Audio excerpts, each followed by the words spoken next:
नमस्कार. काल दीपपूजा होती, त्या कारणामुळे देवघरामध्ये सुद्धा असे छान दिवे लावले होते आणि घराच्या उंबरठ्यावर सुद्धा मी असे दिवे लावून घेतलेले होते. आरती छंद या माझ्या ब्लॉगमध्ये तुमचे मनपूर्वक स्वागत करीत आहे.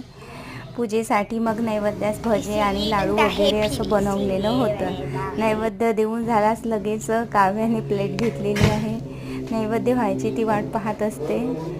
इकडे गरम आहे पण तिला खायची घाई झालेली आहे.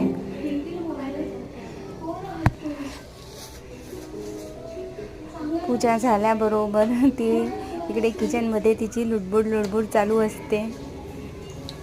मग काय सकाळी बापरे, इकडे आमच्या घराच्या मागे वगैरे सगळीकडे पाणी झालेलं आहे. काय करावं काही समजत नव्हतं. आज खूप दिवस कंटाळवाण्या आणि उदास होता. आज मुलींना पण सुट्टी होती, त्यामुळे त्या पण दोघी घरी होत्या. टी व्ही लावून बघितलं तर काय टी व्हीचे केबल पण गेलेले होते. पाण्यामुळे काय करावे काय नाही काही समजत नव्हतं. एकदम मग मी चुपचाप बसून होती. मग पुन्हा थोडा वेळ झाला की मुली मला माहीत होती की काही ना काही खायला मागणारच आहे. त्याच्यामुळे मी चिवडा बनवायसाठी घेतलेला आहे. तर मग या मग आमच्याकडे चिवडा खायसाठी. चला भेटूया नेक्स्ट ब्लॉग.